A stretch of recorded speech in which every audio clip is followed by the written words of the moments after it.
اور ایک حدیث کے اندر آتا ہے کہ جو شخص شب قدر کو 2 رکعت نوافل اس طرح ادا کرے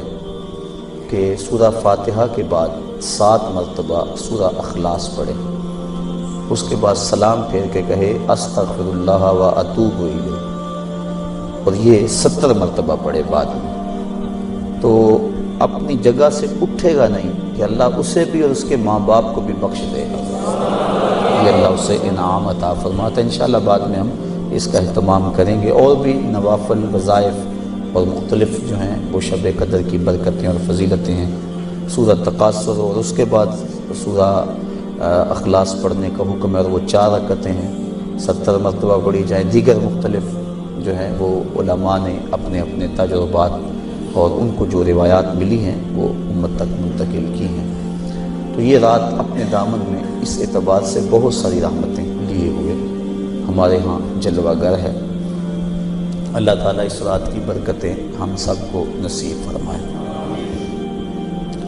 اس کو توبہ و انابت کی رات بھی کہا جاتا ہے۔ جب انسان جاگتا ہے اس رات میں تو اللہ تعالیٰ جل شانہ ما قبل کے سارے گناہوں کو معاف فرما دیتا ہے۔ وہ فرمایا کہ من قام لیلۃ الصیام، لیلۃ القدر اس سے مراد ایمانا و احتسابا غفر لہ ما تقدم من ذنبہ، جس نے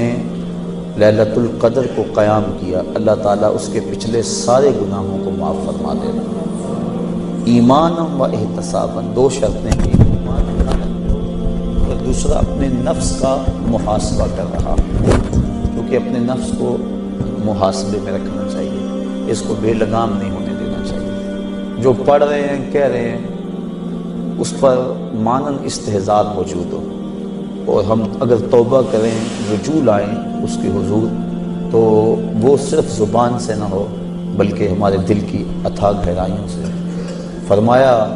کہ التائب من الذنب کمن لا ذنب لہ والمستغفر من الذنب وہو مقیم علیہ کالمستہزئ بربہ، جو گناہوں سے توبہ کرتا ہے وہ تو ایسا ہے جس طرح اس نے گناہ کیا ہوا ہے، اور جو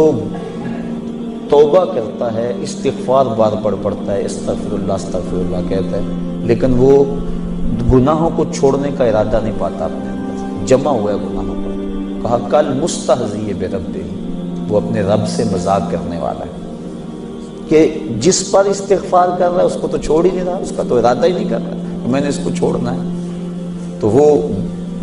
تمسخر کرنے والا کہلاتا ہے۔ تو جو ہم دعا مانگتے ہیں، جو ہم کہتے ہیں،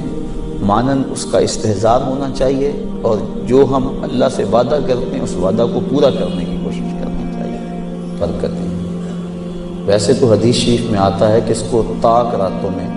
آخری عشرے کی طاق راتوں میں تلاش کرو، لیکن حضرت ابی بن کعب رضی اللہ تعالیٰ عنہ قسم کھایا کرتے تھے کہ مجھ سے قسم لے لو کہ شب قدر جو ہے وہ 27ویں کی رات ہے۔ حضرت بایزید بسطامی فرماتے ہیں میں زندگی میں 2 مرتبہ شب قدر کو پایا ہے، اور دونوں مرتبہ 27ویں شب کو ہی پایا ہے۔ حضرت ابو الحسن ایک بزرگ ہیں، وہ کہتے ہیں جب سے میں نے ہوش سنبھلی ہے اس وقت سے لے کر اب تک ہر سال میں شب قدر کو پاتا ہوں، اور میرا تجربہ یہ ہے کہ اگر پہلا روزہ پیر کا ہو تو شب قدر 21 تاریخ کو ہوتی ہے، اور اگر پہلا روزہ جمعرات کا ہو تو شب قدر 25 تاریخ کو ہوتی ہے،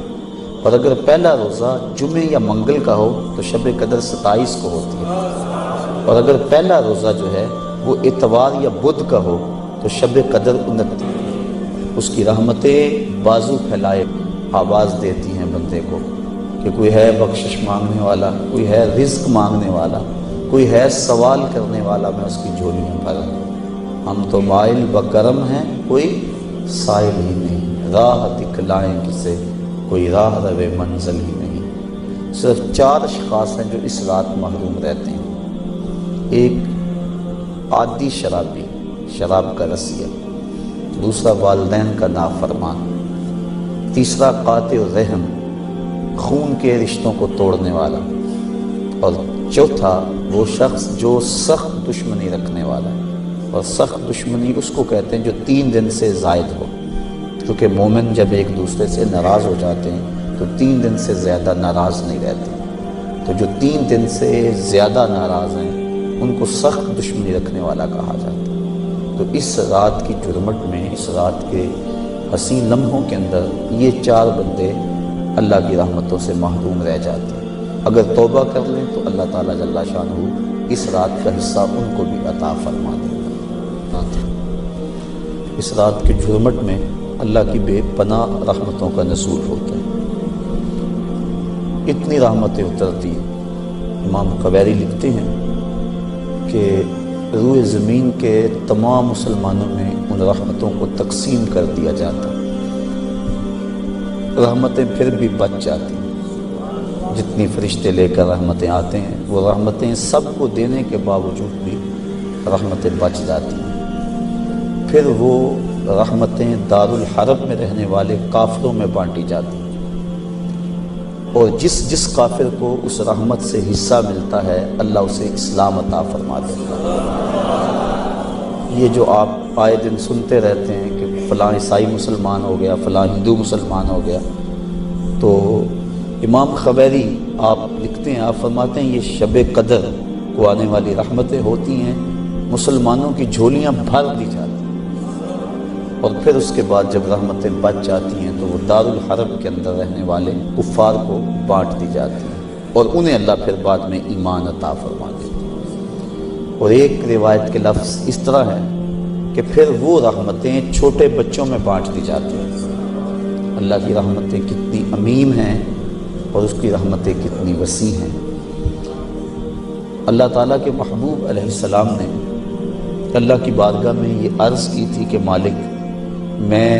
اب اپنی امت کو تیرا سلام پہنچاتا ہوں، تیری جانب سے جو سلامتیاں وصول کرتا ہوں وہ اپنی امت کو میں دیتا ہوں، تو جب میں چلا جاؤں گا تو تیری طرف سے اترنے والی سلامتیوں کو اور سلام کو میری امت تک کون پہنچائے گا؟ تو اللہ تعالیٰ نے سورۃ القدر نازل کی، اس میں فرمایا سلام محبوب فکر نہ کر، فرشتوں کی ڈیوٹی لگا دی ہے، وہ قیامت تک تیری امت پر سلامتیاں نازل کرتے رہے۔ تو اس رات کے جرمٹ میں بے پناہ